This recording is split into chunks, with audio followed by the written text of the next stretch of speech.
Pour l'exercice numéro 2, nous allons visiter les multifides. Les multifides, ce sont les plus profonds et les plus importants stabilisateurs. Ils se situent tout le long de notre colonne vertébrale, du cou jusqu'au lombaire. Ils sont vraiment collés sur nos vertèbres.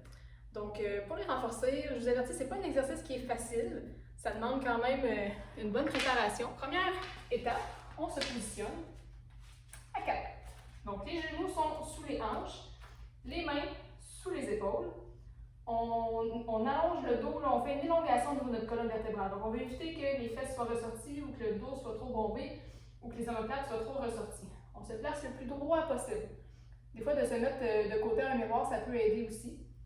On rentre le menton pour que la tête soit dans le prolongement de la colonne. Donc, on n'est pas glissé par en bas ni en extension, on est vraiment dans le prolongement de notre colonne.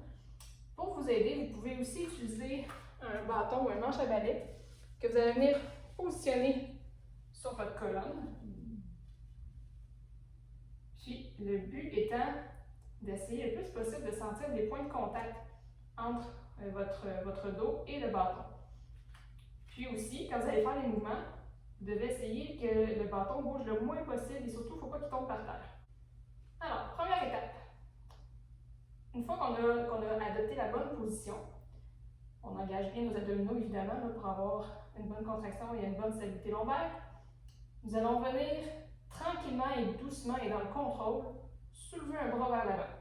Donc, tout en maintenant le plus possible le bâton collé sur nous sans qu'il tombe par terre aussi. On soulève doucement, on garde 5 secondes et on redépose. Ensuite, on fait la même chose avec l'autre bras. Donc, on répète le mouvement 10 fois en tout.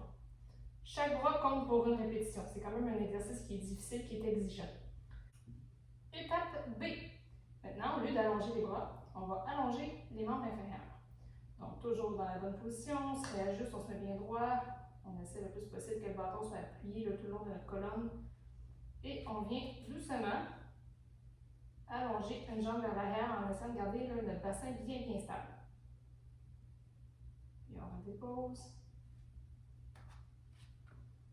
En chaque mouvement, on se réajuste, on se replace bien droit. On allonge et on revient. On enchaîne et on passe à l'étape C. À l'étape C, on revisite un peu l'étape A et B, sauf que là, on soulève un bras et une jambe en même temps en alternance. Donc, on se place bien droit. On soulève en même temps en alternance bras et jambes. En chaque mouvement, on se réajuste. On engage bien les abdominaux, on respire bien.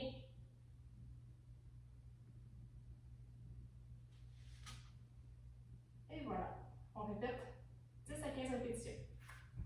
Si pour vous, c'est très difficile de maintenir une position bien stable dans la position 4 pattes, que vous êtes incertain si votre colonne demeure bien droite, vous pouvez aussi le faire coucher sur le dos. Donc, on reprend la même position, mais inversée. Donc, les genoux au-dessus des hanches, les bras au-dessus des épaules. On vient plaquer notre colonne lombaire au sol. On rentre notre menton aussi en gardant cette tension-là pour vraiment étirer notre colonne, pour avoir vraiment une élongation au niveau de notre colonne. Et dans cette position-là, tout en gardant le menton bien rentré, le bassin bien basculé et les vertèbres bien collées au niveau du sol, on allonge un bras et on ramène.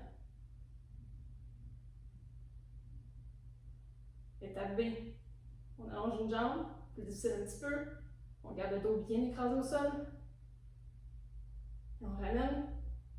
Étape C, on alterne bras-jambes.